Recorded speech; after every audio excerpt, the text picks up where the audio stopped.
Hello friends, அனைவருக்கும் வணக்கம். இன்றைக்கி நம்ம வீட்டோட லஞ்ச் மெனு என்னென்னு பார்க்கலாமா? இன்றைக்கி வெள்ளிக்கிழமை இல்லைங்களா? அதுவும் ஆடி 3ஆம் வெள்ளி. நான் போன 2 வெள்ளிக்குமே எதனா சாமிக்கு செஞ்சு படைச்சி சாமி கும்பிடணும்னு நினச்சேன். என்னால் முடியல பர்சனல் இஷ்யூஸ்னால். ஆனால் இன்றைக்கி கும்பிட்டே ஆகணும்னு சாமி கும்பிட்டாச்சு.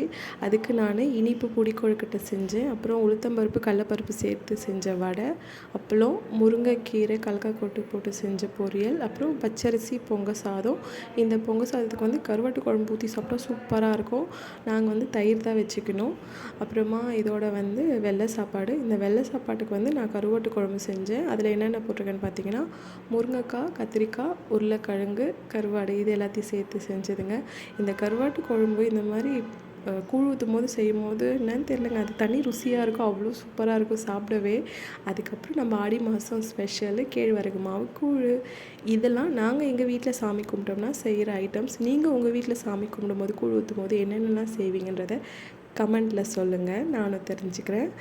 அது மட்டும் இல்லாமல் அனைவருக்கும் இனிய ஆடி 3ஆம் வெள்ளி நாள் வாழ்த்துக்கள். எதுக்கோ விஷ் பண்ணுறாங்க, நம்ம ஆடி மாதம் ஏன் விஷ் பண்ணக்கூடாது? அவ்வளவுதான். நன்றி, வணக்கம்.